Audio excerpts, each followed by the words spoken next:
judi masuk desa, rakyat kiamat. Pembangunan akan terbengkalai, roda perekonomian akan lesu, karena mestinya orang membelanjakan uang untuk sesuatu yang dia perlukan, akhirnya dia belanjakan untuk sesuatu yang dia tidak perlukan, karena gambaran khayalan akan mendapat keuntungan yang jauh lebih besar lagi. Padahal istilah orang-orang tua kita dulu, lebih baik makan singkong betulan daripada makan roti ngimpi. Artinya uang yang 1.000-2.000 rupiah itu lebih baik dibelikan beras, dimasak, makan bersama anak dan istri, terasa nikmat dan halalnya, ketimbang beli kertas lalu ngelamun, menghayal, menghitung yang bukan-bukan. Itu kertas dibolak madep mulon, dibolak madep mudik, diputar sana, diputar sini, akhirnya palanya ikut muter. Kira-kira apa yang cocok? Masih belum puas, kertas dilihat, orang gila ditanyain. Sudah tahu waras, orang gila yang ditanya. Masih belum puas, nanya orang gila, tidur di kuburan. Allahu Akbar. Tidak jarang, bahkan banyak sekali orang-orang yang di dalam usaha mencapai cita-citanya terjebak dalam prinsip menghalalkan segala macam cara untuk mencapai satu tujuan. Tidak ada lagi kaedah dan norma-norma yang harus ditaatinya. Ia tidak peduli dengan halal dan haram. Ia tidak kenal hak dan batil. Ia tidak tahu mana yang boleh dan mana yang tidak boleh. Segala cara dilaksanakan asal tujuan tercapai. Maka lahirlah orang-orang yang mengambil jalan pintas dan potong kompas dalam usaha mencapai apa yang menjadi cita-cita dan tujuan dalam kehidupannya. Begitulah kita lihat dalam kehidupan ini. Yang di bawah ingin cepat naik ke atas, sementara yang di atas bertahan tidak mau turun dari tahta dan singgasananya. Maka terjadilah benturan-benturan nilai dan kepentingan. Terbentuklah klik, klan, grup, dan sindikat-sindikat yang menyerupai mafia, di mana nilai objektivitas sudah sangat sulit ditemukan. Yang celakanya lagi, lahirlah budaya jilat-menjilat, upeti, dan lain sebagainya, asal tujuan bisa tercapai. Sementara itu yang miskin ingin cepat menjadi kaya, sedang yang kaya ingin menjadi lebih kaya lagi. Kalau boleh tidak hanya sekedar dia saja yang kaya, anaknya harus kaya, cucunya tidak boleh miskin dan kere, bahkan cucu daripada cucunya pun harus jadi orang-orang kaya. Ini keinginan yang wajar. Setiap orang tua tentu tidak ingin meninggalkan anak cucunya dalam keadaan miskin dan terlunta-lunta. Yang tidak wajar kalau keinginan itu membuat orang lalu menghalalkan segala macam cara, menyalahgunakan fasilitas yang dimilikinya, apalagi kalau dia berada dalam satu posisi di mana seharusnya dia memberikan contoh dan keteladanan. Maka akibatnya timbullah krisis wibawa, yang dari krisis wibawa ini mengendorlah disiplin. Sesungguhnya orang lalai, orang tidak mau berdisiplin karena di mukanya, di matanya, dalam pandangannya tidak ada lagi orang yang dianggapnya berwibawa. Dan wibawa itu hilang oleh karena orang merasa tidak ada keteladanan yang patut dijadikan contoh dalam kehidupannya. Inilah sesuatu yang kurang dirasakan di zaman kita sekarang ini.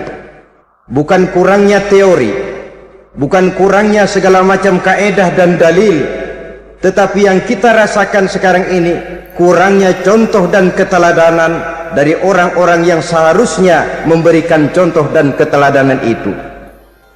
Berangkat dari sejarah dan kehidupan Rasulullah sallallahu alaihi wasallam, keberhasilan yang beliau peroleh, salah satu dasar utamanya ialah satunya kata dan perbuatan. Tidak bermental ganda, tidak bermain minyak di atas air, tidak menggunting dalam lipatan. Lidahnya adalah hatinya, ucapannya adalah perbuatannya, dan apa yang beliau ajarkan kepada orang lain, beliaulah pelaksana pertamanya. Saudara-saudara kaum muslimin rahimakumullah. Sementara itu pada sisi lain, yang miskin ingin cepat menjadi kaya, maka ia terjebak dalam prinsip tujuan menghalalkan cara apapun saja dilaksanakan asal dia bisa segera menjadi kaya. Maka salah satu jalan yang banyak dilaksanakan orang untuk mencapai kekayaan tanpa harus peras keringat dan banting tulang seperti umumnya orang adalah melalui satu jenis permainan yang umumnya kita kenal dengan nama judi. Ada dua bentuk dan pola daripada judi. Walaupun seiring dengan kemajuan ilmu pengetahuan dan teknologi canggih, peradaban manusia semakin tinggi, maka jenis macam judi yang dimainkan oleh manusia ikut-ikut menjadi canggih.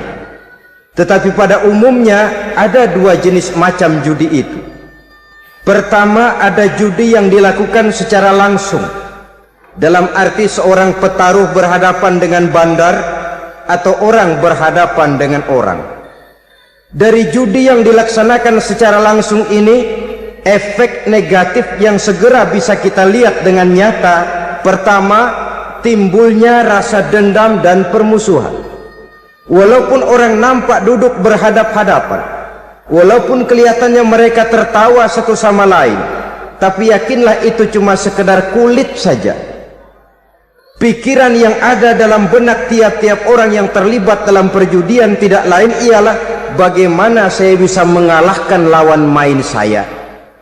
Akibatnya tentu bisa kita pastikan akan timbullah dendam dan permusuhan bagi yang kalah, akan timbullah rasa sombong dan menganggap remeh orang lain bagi yang menang. Yang kedua, lalainya orang kepada apa yang menjadi tanggung jawab dan kewajibannya. Orang bisa lupa kepada anak dan istri. Kalau kepada anak dan istri saja sudah bisa lupa, apalagi kepada yang lain, sebab anak dan istri memang merupakan bagian daripada kehidupan kita. Konon lagi saudara, konon lagi keluarga yang lain, anak istri saja bisa terlupakan oleh penyakit dan permainan yang bernama judi ini. Yang ketiga, hilangnya rasa sayang kepada harta. Harta yang didapatnya dengan peras keringat dan banting tulang, mungkin pergi pagi dan pulang sore. Setibanya dia di meja judi, apalagi uang tadi sudah bertukar dengan dalam bentuk koin, maka rasa sayang kepada harta itu tidak akan pernah ada lagi. Tetapi saudara-saudara, bagaimanapun juga, judi dalam artian langsung semacam ini hanya melibatkan orang-orang tertentu. Artinya selektif. Ada judi yang lebih berbahaya daripada jenis ini, perjudian massal. Taruhlah roulette dan kasino itu judi. Tetapi judi jenis roulette dan kasino ini bahayanya hanya untuk orang-orang tertentu yang memang sudah mapan, kelompok elit. Masa iya bocah angon di kampung main roulette? Apa ia yang tinggal di pinggir kali kenal kasino? Ya entahlah kalau kasino Prambos ya. Dari judi massal semacam ini lahirlah penyakit yang dinamakan tulul amal. Tulul amal, orang yang terlalu panjang angan-angan. Bukan tidak boleh orang bercita-cita, sebab cita-cita itu perlu. Katanya manusia tidak makan masih bisa hidup 1 bulan lebih. Manusia tidak minum masih bisa hidup 3 hari lebih. Tapi manusia tidak punya cita-cita 1 jam pun dia tidak akan bisa hidup. Karena faktor yang membuat kita bergairah menghadapi kehidupan, faktor yang mendorong kita untuk tetap berusaha dan tegar menghadapi resiko, karena adanya cita-cita di dalam kehidupan kita.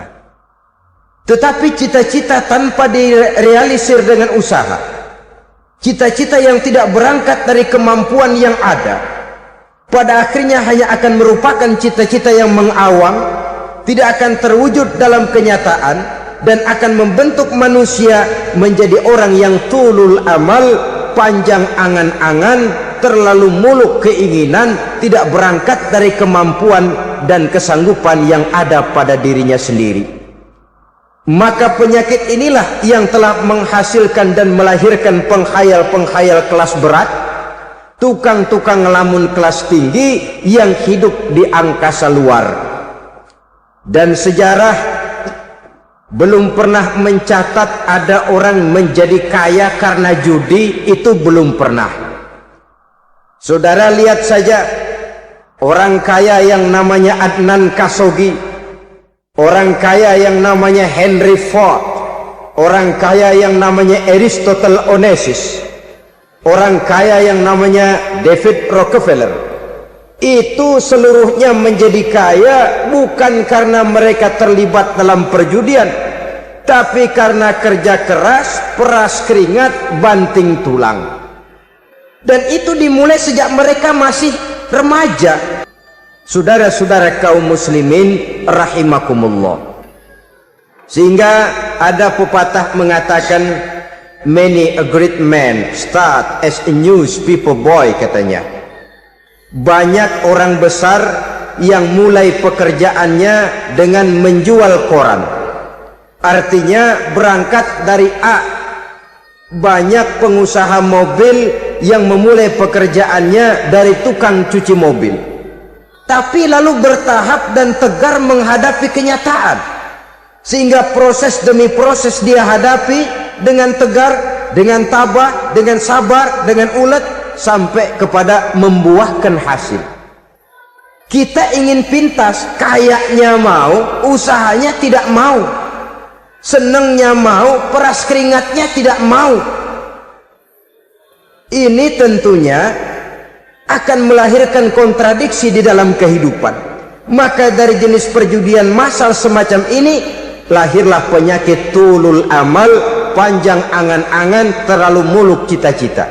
Bayangkan saja kalau ini terjadi secara massal, menimpa nasib rakyat kita di pedesaan yang jauh dari keramaian.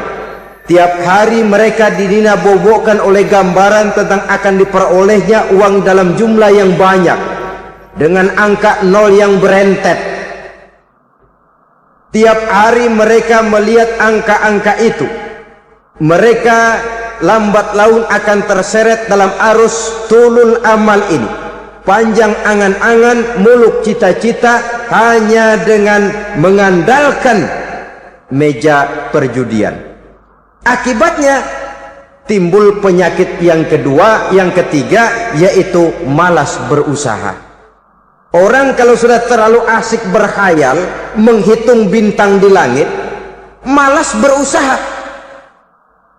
Kalau ada temannya kerja jadi buruh kasar, bawa hasil yang merupakan jerih payah dan peras keringat dia, satu minggu bergaji 10-15 ribu, diketawain. Apaan gaji lu 10 ribu, 15 ribu, entar gua nih kalau ketembus 100 juta, entar. Yang 10 ribu dan 15 ribu keringat orang itu dihina, itu dicela, tetapi dia selalu menghitung, entar nih gua, entarnya wallahu a'lam. Saudara hadirin yang saya muliakan, timbullah sikap malas. Padahal di tengah negara sedang membangun di berbagai bidang kehidupan. Maka sifat malas ini merupakan musuh kita, baik mengejar kemiskinan, baik mengejar kebodohan dan keterbelakangan kita di sektor-sektor lainnya. Alangkah akan terganggunya roda pembangunan di negara kita ini jikalau sebagian besar rakyat dihinggapi oleh penyakit malas, yang malas ini dilatar belakangi oleh penyakit tulul amal, terlalu muluk angan-angan, yang angan-angan ini dininabobokan oleh keinginan untuk mendapatkan untung yang besar tanpa peras keringat dan banting tulang. Sasaran yang lebih jauh, Dan ini yang paling kita khawatirkan, hancurnya kubu-kubu pertahanan moral daripada bangsa kita. Kita sependapat bahwa lebih penting daripada membangun jembatan adalah membangun manusia yang membangun jembatan. Bahwa lebih penting daripada mengaspal jalan raya adalah membangun mental manusia yang melaksanakan pengaspalan itu. Dengan kata lain, membangun dan mempersiapkan manusia pembangunan. Tanpa itu, maka saya merasa khawatir kalau nanti kita tidak akan sampai kepada target yang kita harapkan oleh karena kandas di tengah jalan. Saudara-saudara kaum muslimin rahimakumullah, Islam sebagai agama yang mengajarkan manusia untuk berusaha dan mengeluarkan segala kemampuan untuk melaksanakan segala usahanya itu, sangat membenci sifat malas, sangat membenci sifat tulul amal atau panjang angan-angan.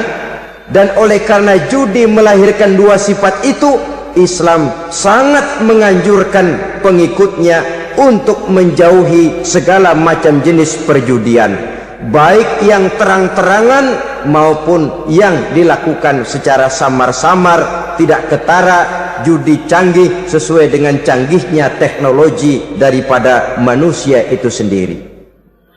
Ini adalah penyakit yang meracuni masyarakat manusia dari sejak berpribadi, bertetangga, berumah tangga, sampai kepada berbangsa dan bernegara. Dan kasus-kasus yang timbul sudah cukup banyak, yang tidak mungkin lagi kita katakan hanya sekedar bersifat kasuistis, bersifat kasus-kasus kecil saja. Sebelum riaknya naik ke permukaan, marilah kita membuat benteng untuk masing-masing pribadi muslim memelihara dan menjaga diri, jangan terseret dalam permainan yang bernama judi, apapun bentuknya, bagaimanapun cara dan ragamnya. Karena jelas bahayanya lebih besar daripada manfaatnya. Taruhlah kita barangkali kemarin-marin hanyut dalam arus perjudian, tetapi hendaknya kita bisa mengambil pelajaran bahwa seorang mukmin adalah seorang yang apabila dia melakukan kesalahan, dia segera sadar, dijadikannya pelajaran untuk tidak diulanginya lagi pada masa-masa yang akan datang. Dengan sikap semacam itu, kita tidak lagi akan mengulangi kesalahan-kesalahan lama, dan grafik kehidupan kita dari hari ke hari akan makin menunjukkan hal-hal yang baik dan positif adanya. Saudara-saudara kaum muslimin rahimakumullah, kalau ABRI masuk desa, rakyat beruntung. Kalau jaksa masuk desa, rakyat bahagia. Kalau koran masuk desa, rakyat ikut jadi cerdas. Tapi kalau judi masuk desa, rakyat kiamat. Pembangunan akan terbengkalai, roda perekonomian akan lesu. Karena mestinya orang membelanjakan uang untuk sesuatu yang dia perlukan, akhirnya dia belanjakan untuk sesuatu yang dia tidak perlukan, karena gambaran, khayalan akan mendapat keuntungan yang jauh lebih besar lagi. Padahal istilah orang-orang tua kita dulu, lebih baik makan singkong betulan daripada makan roti ngimpi. Artinya uang yang 1.000-2.000 rupiah itu lebih baik dibelikan beras, dimasak, makan bersama anak dan istri, terasa nikmat dan halalnya, ketimbang beli kertas lalu ngelamun, menghayal, menghitung yang bukan-bukan. Itu kertas dibolak madep ulon, dibolak madep mudik, diputar sana, diputar sini, akhirnya palanya ikut muter. Kira-kira apa yang cocok? Masih belum puas, kertas dilihat, orang gila ditanyain. Sudah tahu waras, orang gila yang ditanya. Masih belum puas, nanya orang gila, tidur di kuburan. Allahu Akbar. Padahal di rumahnya tempat tidurnya empuk, anget, nggak ada nyamuk. Kuburan, tidur di kuburan. Dampak-dampak negatif yang semacam ini pada gilirannya mau atau tidak mau akan menyeberang kepada garis akidah, membahayakan dan mengancam nilai-nilai tauhid yang kita miliki. Sudah kertas dibolak-balik tidak puas, orang gila ditanya. Orang gila ditanya belum maram, tidur di kuburan. Barangkali ada bisikan. Saudara hadirin yang saya muliakan, memang walaupun wahyu sudah berhenti, tapi Allah masih memberikan ilham kepada hamba-hambanya yang dikehendakinya. Tetapi ilham itu bentuknya positif.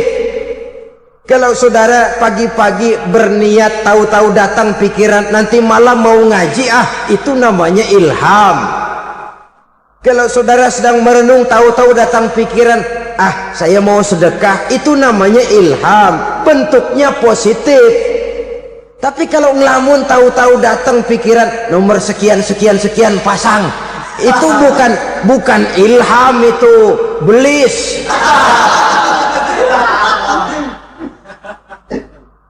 Saudara hadirin yang saya muliakan, tidak puas tidur di kuburan, cari yang lebih paten lagi, dukun ditanya. Nah, saya ingin menuduhkan persoalan. Apa tidak boleh orang ziarah kubur? Apa tidak boleh orang pergi ke dukun? Ini dalam kaitannya dengan judi, karena ini penyakit yang sudah merajalela, mewabah di kalangan masyarakat kita di lapisan yang bawah ini. Saudara hadirin yang saya muliakan, ziarah kubur bukan saja boleh, malah dianjurkan oleh Nabi. Tetapi ziarah kubur yang dianjurkan oleh Nabi itu dengan tujuan pertama, agar orang ingat kepada mati. Kafa bil mauti wa'izah, kata Nabi. Cukup dengan mengingat mati menjadi pelajaran bagi kamu semua. Maka etikanya diajarkan, kalau saudara ziarah kubur, sampai di depan pintu kubur itu kan, Assalamualaikum ya ahlal kubur wa inna insyaallahu bikum lahikun. Kami satu saat insya Allah pasti akan menyusul kamu. Kalau kamu sekarang berbaring di sini, satu saat kami akan berbaring di sini. Ziarah kubur mengingatkan orang kepada mati. Orang yang ingat kepada mati, gaya hidupnya lain dengan orang yang tidak ingat mati. Nah, orang kalau nggak ingat mati, gaya hidupnya nggak terkontrol. Kalau dia berkuasa, Fir'aun, itu nggak ingat mati. Kalau dia kaya, Korun. Sudah gambarannya nggak merupakan gambaran-gambaran yang baik. Orang yang ingat mati, dia berkuasa, dia berlaku adil. Satu saat saya akan mati dan ini akan dimintakan pertanggungan jawab. Orang kaya ingat mati, dia akan jadi pemurah. Kenapa? Kalau saya diberikan ilmu, pertanyaan akhirat cuma satu, ilmumu kau amalkan untuk apa? Kalau saya diberikan umur panjang, pertanyaan akhirat cuma satu, umurmu kau habiskan di mana? Tapi jikalau saya diberikan harta, pertanyaan akhirat ada dua, hartamu kau dapat dari mana, kau belanjakan kemana? Depannya ditanya, belakangnya ditanya. Dapat dari mana, dibelanjain kemana? Coba dua-duanya berkaitan dengan kegiatan. Kadang-kadang dapatnya dari jalan yang baik, tapi keluarnya ke tempat yang tidak baik, itu pun tidak betul. Atau dapatnya dari yang tidak baik tapi dibelanjakan untuk yang baik, itu pun tidak bisa diterima. Oleh karenanya, dengan mengingat mati, gaya hidup seseorang jadi terkontrol karenanya. Yang kedua, dianjurkan kita untuk berziarah kubur itu mendoakan orang-orang yang sudah meninggal. Mal mayyitu fi qabrihi illa kal gharikil mutaghawis, kata Nabi.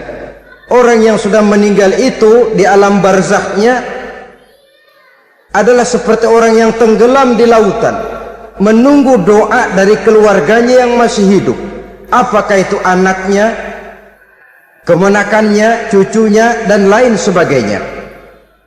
Adapun yang kalau kita ziarahi itu kuburnya orang-orang yang kita tahu merupakan orang soleh, orang yang berjiwa bersih, yang kita kenal ketakwaannya kepada Allah Subhanahu wa ta'ala, tidak ada salahnya kita bertabarruk, asal jangan dengan satu keyakinan bahwa dia secara mandiri bisa mendoakan kita. Dia hanya bisa melakukan itu hanya dengan izin Allah. Nah, umumnya orang kalau sudah ziarah ke kubur-kubur keramat itu Allahnya kelupaan. Itu yang dikhawatirkan merusak dan mengganggu akidah. Sehingga di awal-awal perkembangan Islam, Nabi pernah melarang orang ziarah kubur itu. Ini bisa kita simak dari hadis, kuntu nahaitukum an ziyaratil qabri fazuruha. Dahulu aku pernah melarang kamu untuk ziarah kubur. Adapun sekarang kalau mau ziarah, ziarahlah kamu.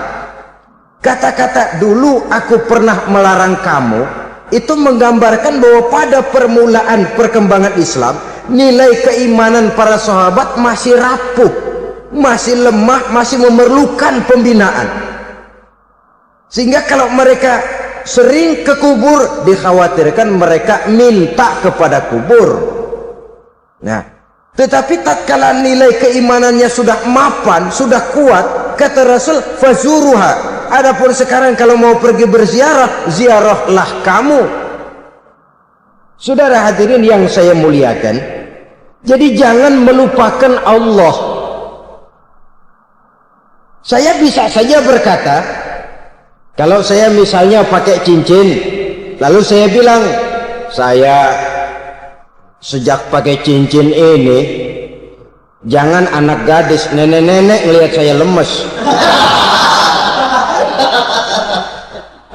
Atau sejak pakai cincin ini, dagangan laris bener. Cincin itu yang menggelincirkan akidah. Untuk tidak tergelincir, orang harus tidak melupakan Allah. Dia bisa berkata, alhamdulillah, Allah memberikan keistimewaan kepada batu cincin saya. Batu cincinnya tidak apa-apa, Allah yang memberikan keistimewaan. Ini dalam bentuk yang langsung. Dalam bentuk yang tidak langsung kita bisa lihat, misalnya kalau petani ditanya, oh ini bisa panen besar ini rahasianya apa Pak? Oh, pupuk urea. Pupuk urea. Nah, Allah nomor 16. Seorang petani yang baik keimanannya, dia akan berkata, kami bisa panen besar karena izin Allah. Lah, kalau pupuknya mah pakai pupuk urea, izin Allahnya dulu, baru kemudian pupuknya nyusul. Jadi sebenarnya bukan cuma pergi ke dukun yang bisa merusak keimanan, pergi ke dokter juga bisa loh merusak keimanan. Kalau berkeyakinan bahwa dokter itulah yang memberikan sembuh, kenapa akidah saudara tidak tergelincir karenanya? Dokter hanya memberikan obat dan resep, sembuh itu datangnya dari Allah. Ini yang diungkapkan lewat lisan Nabi Ibrahim alaihissalam, wa idza maridtu fahuwa yashfini. Apabila aku sakit, dialah Allah yang memberikan sembuh. Memberikan sembuh. Jangan juga menyalahartikan ayat ini. Ada ayat begini sakit terus nekat, udah nggak usah berobat dah, memang penyakit dari Tuhan, ntar waktunya baik ya baik ya. Udah ampek terus dah. Orang yang berobat saja belum tentu sembuh, apalagi yang tidak berobat. Sama juga orang nggak sembahyang kita ajakin, ngotot, lo juga yang sembahyang belum tentu masuk surga katanya. Lah yang sembahyang belum tentu masuk surga, bagaimana congoran lo yang nggak sembahyang?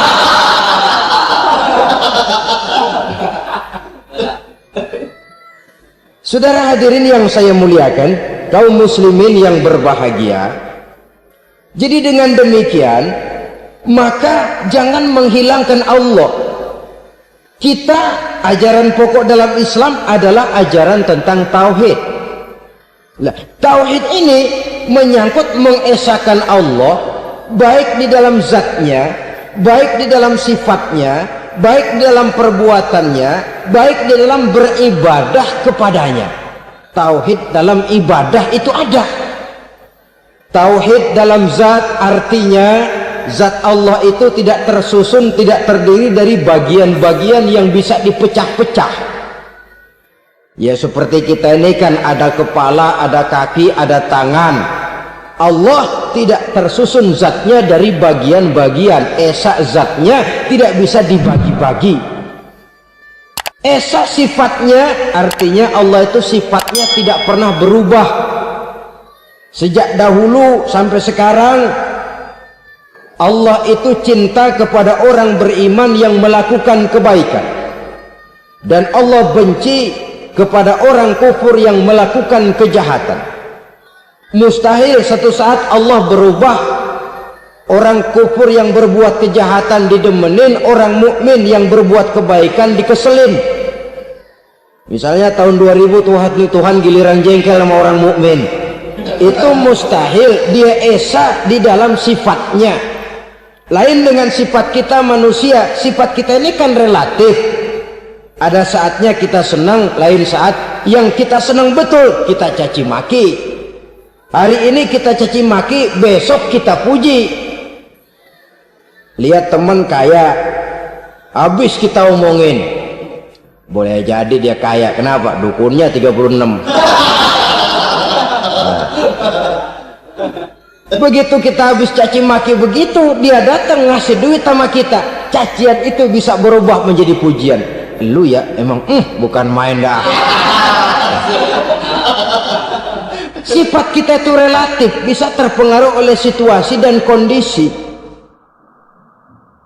Saudara hadirin yang saya hormati, kaum muslimin yang berbahagia, Allah juga esa di dalam perbuatannya. Artinya di dalam menciptakan apapun yang akan diciptakan oleh Allah, di dalam melakukan apapun yang akan dilakukan oleh Allah, tidak terikat kepada faktor lain, tidak memerlukan bantuan lain. Dia adalah mutlak. Nah, kemudian kita mengesahkan Allah dalam zatnya, mengesahkan Allah dalam sifatnya, mengesahkan Allah dalam perbuatannya. Belum tentu berarti kita mengesahkan Allah dalam ibadahnya. Sebab banyak orang yang yakin betul Allah itu esa, teguh dengan pendiriannya. Tuhan lu siapa? Allah. Allah bagaimana? Esa. Bagaimana kalau dua? Kagak. Tiga? Enggak. Mantap. Soal tahlil paten. Tapi dalam ibadah kadang-kadang dia tidak mentauhidkan Allah. Ini makna wa ma umiru illa liya'budullaha mukhlisin. Kami tidak memerintahkan kepadamu kecuali untuk beribadah kepadaku, kata Allah, dengan ikhlas. Beribadah kepada Allah dengan ikhlas itu artinya apa? Beribadah hanya untuk Allah saja. Nah, kalau hanya untuk Allah saja, lalu kita minta berdoa di depan kuburan orang yang soleh, apa syirik? Tidak syirik. Kalau kita berkeyakinan bahwa orang tempat kita memanjatkan doa itu hanya bisa mendoakan kita dengan izin Allah. Dia sendiri tidak punya kekuasaan apa-apa. Tanpa izin Allah, dia tidak bisa berbuat apa-apa. Itu tidak menyebabkan orang menjadi syirik. Sama saja dengan kalau saya berkata tadi, alhamdulillah Allah telah memberikan keistimewaan kepada batu cincin saya. Apa salahnya Allah memberikan keistimewaan kepada benda-benda mati? Allah memberikan keistimewaan kepada Hajar Aswad, benda mati. Allah memberikan keistimewaan kepada Masjidil Haram, benda mati. Allah memberikan keistimewaan kepada Ka'bah, benda mati.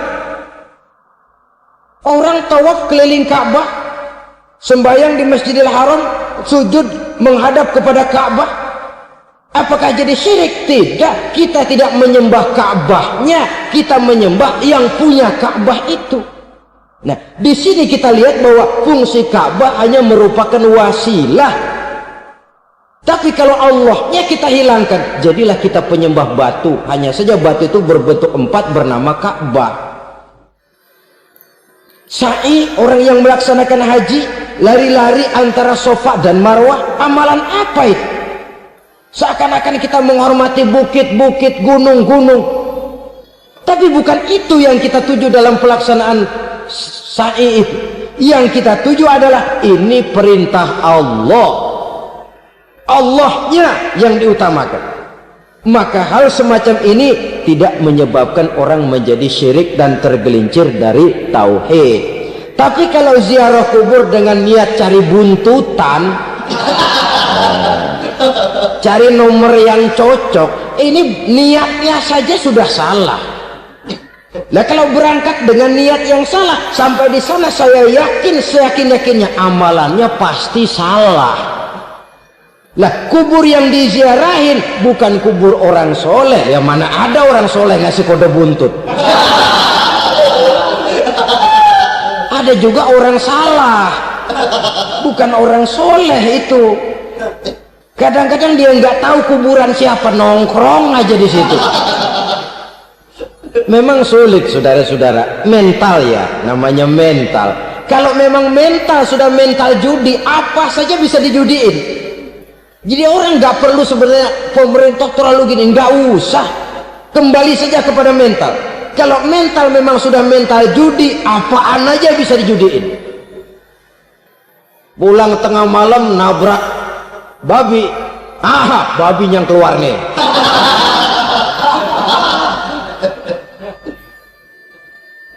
Mobil lewat, nomornya bisa dijudiin. Bajai lewat, bajai bisa dijudiin. Mental. Kalau memang mental sudah mental judi, apapun saja bisa dijudikan. Saudara hadirin yang saya muliakan, lalu bagaimana dengan dukun? Ya, saudara hadirin, pergi ke dukun hakikatnya sama dengan pergi ke dokter. Orang berusaha melaksanakan yang namanya syariat, hakikatnya kembalikan kepada Allah. Syariatnya kita laksanakan. Tetapi, nah ini tetapi, yang pertama saudara harus tahu betul dukunnya itu bayang apa enggak, agamanya kuat apa enggak. Sebab ya tentu tidak ada dukun yang jelek, karena pada umumnya penyakit dukun itu kan nyohor, iklan lewat koleha-kolehanya. Kita bisul kecil datang, kita dukun, ini si kecil kemarin bisul kayak kelapa 5 menit baik. 5 menit padahal kemarin kagak ada yang datang. Diolah sedemikian rupa supaya orang mantap. Jadi jangan asal sembarangan. Kadang-kadang lihat potongan dukunnya aja kita ngeri. Mukanya sudah kremot, nggak pernah tersentuh air wudhu. Jangankan air wudhu, mandi aja jarang. Yang kayak begini yang dipegang mati-matian, yang dipercayai habis-habisan, akan kita kemanakan tauhid kita ini? Apalagi kalau perginya sudah dengan niat mencari nomor yang jitu. Itu saya katakan lagi tadi, berangkat saja sudah dengan niat yang salah. Orang berusaha silakan. Sama juga kita ke dokter.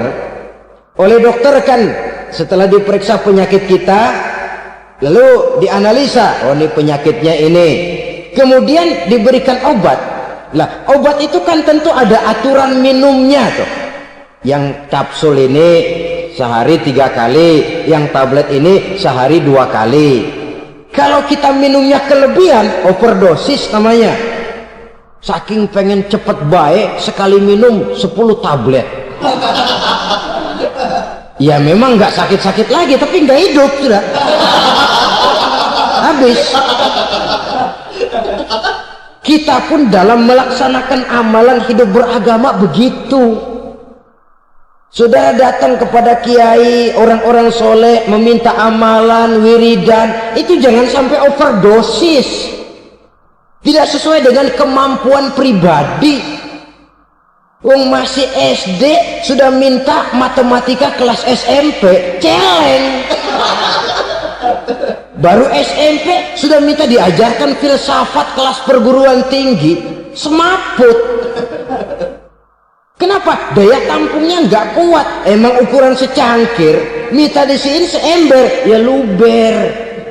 Lebihnya nggak cukup. Kenapa? Yang diberikan, yang diamalkan tidak sesuai dengan makomnya, tidak sesuai dengan kemampuan yang ada pada dirinya. Saudara hadirin yang saya muliakan, akhirnya apa? Mencelakakan dirinya sendiri, ngawur.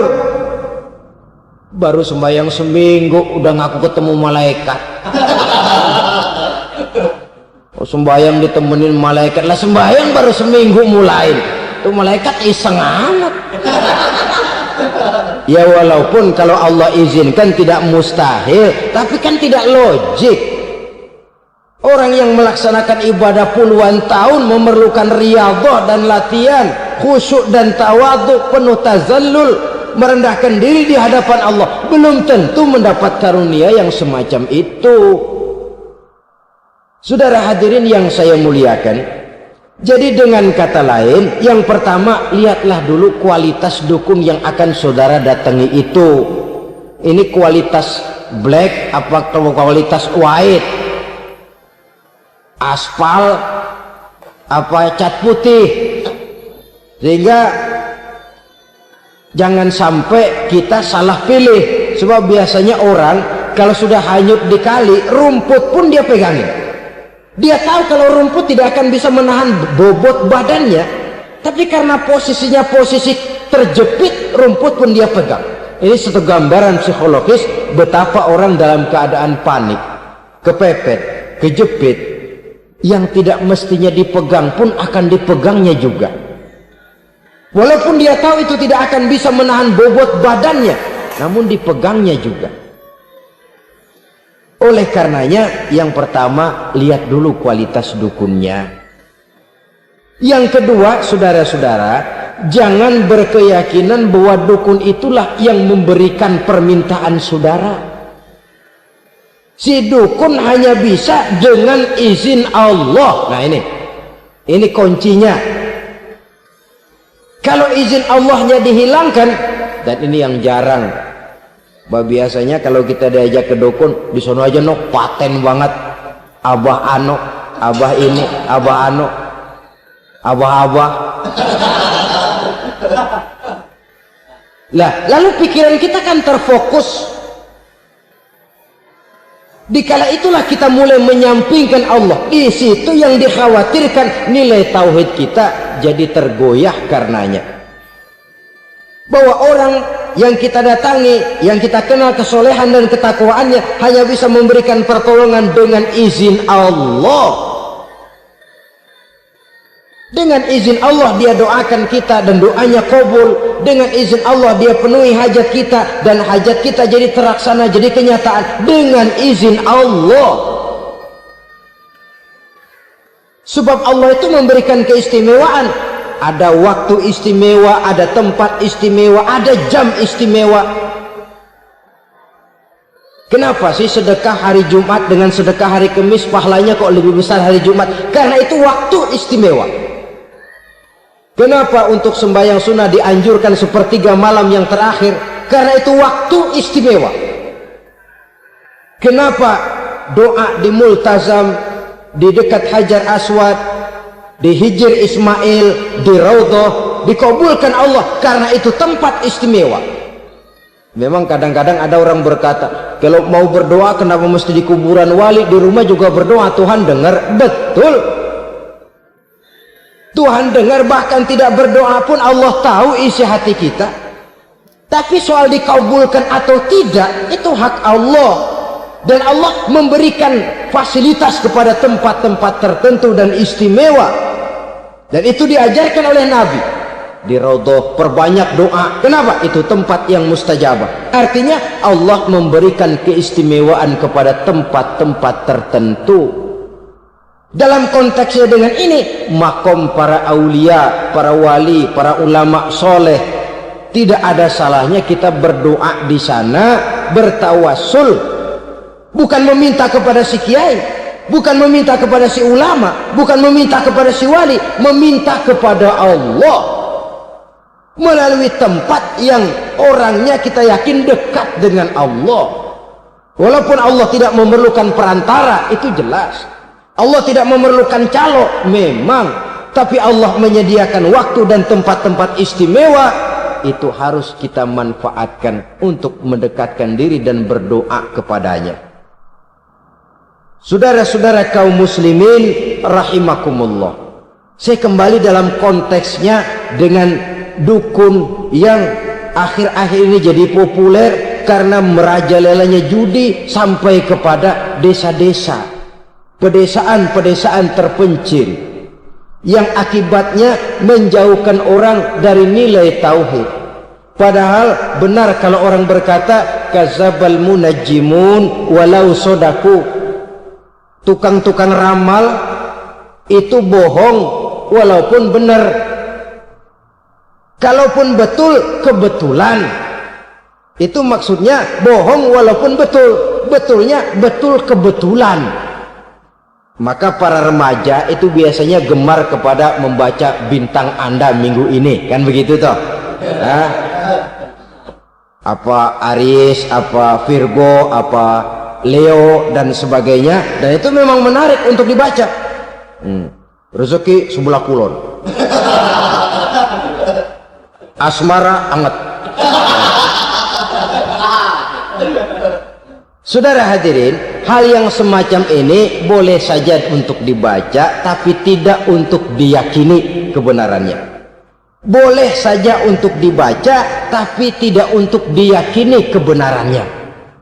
Karena meyakini kebenarannya sama saja dengan mendahului Allah. Dan itu bisa menggelincirkan nilai-nilai tauhid kita.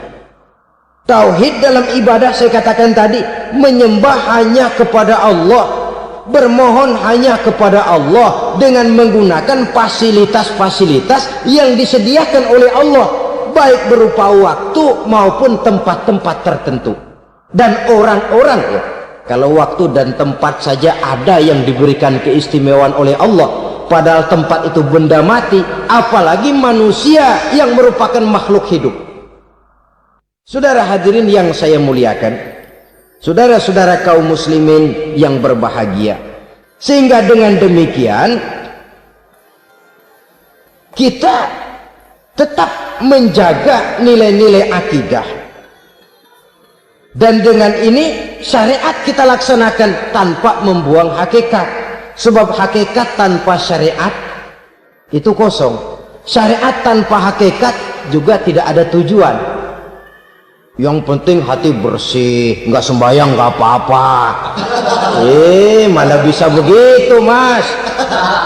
Kalau memang hati bersih nggak usah sembahyang nggak apa-apa. Nabi Muhammad dulu berhenti dong sembahyang. Sebab beliau orang yang hatinya paling bersih. Nah, orang yang hatinya paling bersih saja sembahyang yang nggak berhenti, masa kita lalu mau berhenti? Yang penting kan kita bisa dekat dengan Allah melalui perasaan. Banyak-banyak ingat. Apa itu sembahyang? Macam-macam. Itu hakikat saja tanpa syariat, ia tidak bisa. Syariat saja tanpa hakikat juga gerak lahir yang tanpa roh namanya. Kita melakukan sholat tapi kita tidak tahu untuk apa kita sholat dan kenapa kita sholat dan siapa yang kita sembah di dalam kita sholat. Sehingga dengan demikian keduanya tidak bisa terpisahkan satu sama lain, seperti halnya kulit dan isi. Barangkali pernah saya ingatkan, kulit penting, isi pun juga penting. Hakikat penting, syariat juga penting. Dan kita jangan salah mengartikan, terjebak dalam ucapan-ucapan yang masih memerlukan penafsiran, sehingga lalu kita cenderung mendiskreditkan dan menjelekkan para wali. Misalnya ada ucapannya Syekh Abdul Qadir Jailani yang berkata begini, barang siapa yang masuk ke rumahku lalu ia memakan makananku, maka ia akan masuk surga. Ini kalau ucapan ini dipahami secara apa adanya, ya jelas orang bisa tergelincir. Tapi kalau ditafsirkan secara betul, siapa yang masuk ke dalam rumahku? Di mana rumah Syekh Abdul Qadir? Di mana umumnya rumah para wali? Di masjid. Jadi siapa yang masuk ke dalam rumahku? Masjid. Lah kalau sudah di dalam masjid, makanannya apa? Getuk. Tentu saja tidak. Kalau sudah di masjid itu ya makanannya ya wirid, zikir, tahajud, baca Quran, paling kurang iktikaf. Jadi siapa yang masuk ke masjid lalu dia sujud, wirid, zikir, ya jelas saja surga. Jangan membaca ucapan ini dan terus rame-rame nyari bekas rumah Syekh Abdul Qadir. Rame-rame masuk ya rumah kecil. Saudara hadirin, kita terlalu terpaku kepada materi ucapan dan melupakan filsafat daripada ucapan itu sendiri. Dalam kondisi yang sedemikian, sangat boleh jadi orang lalu tergelincir karenanya. Oleh karena itulah saudara-saudara, saya kembali kepada satu prinsip, bahwa sebenarnya dengan tidak perlu menyalahkan pihak-pihak lain, mari kita kembali kepada sikap mental kita sebagai muslim. Kalau mental memang sudah mental penjudi, apapun bisa dijudikan. Tapi kalau mental itu tidak ada, walaupun di kiri kanan dan depan belakang banyak dibuka tempat-tempat perjudian, saya yakin kita akan mampu menahan dan menjaga diri. Sikap mental inilah yang memerlukan pembinaan dari kita semua, sehingga dengan demikian kita akan menjadi pribadi-pribadi yang bisa bertahan dari segala gempuran-gempuran yang datang dari luar karena adanya prinsip ketahanan mental itu tadi. Sekali lagi saya ingatkan bahwa judi selamanya tidak akan pernah mendatangkan kebahagiaan. Judi tidak akan membuat orang menjadi kaya. Judi tidak akan membuat orang makin akrab, berteman dan bersaudara. Yang jelas, judi melahirkan permusuhan dan dendam, membangkitkan rasa malas, memuluhkan angan-angan tanpa mau peras keringat dan banting tulang, melalaikan orang dari tanggung jawab dan kewajibannya, membuat ia lupa kepada anak, istri dan seluruh keluarganya, dan pada akhirnya dia akan terjebak dalam satu permainan yang makin menjauhkan dia dari proses kesadarannya sebagai manusia. Sebagai uraian penutup, marilah kita renungi firman Allah dalam Al-Baqarah ayat 208. A'udzubillahi minasyaitonir rajim. Ya ayyuhalladzina amanu dukhulu fis silmi kafah wa la tattabi'u khutuwatis syaitan innahu lakum aduwwum mubin. Hai orang-orang yang beriman, masuklah kamu ke dalam keselamatan, masuklah kamu ke dalam Islam secara keseluruhan. Jangan kamu mengikuti jejak-jejak setan, karena setan adalah musuhmu yang nyata dan jelas. Judi termasuk jejak-jejak yang ditinggalkan oleh setan untuk diikuti oleh kita agar kita mendapatkan kesengsaraan baik di dunia, lebih-lebih di akhirat nanti. Semoga Allah selamatkan kita, Allah selamatkan seluruh bangsa kita dari penyakit-penyakit judi yang melahirkan efek-efek negatif dalam kehidupan. Terima kasih atas perhatian saudara. Mohon maaf.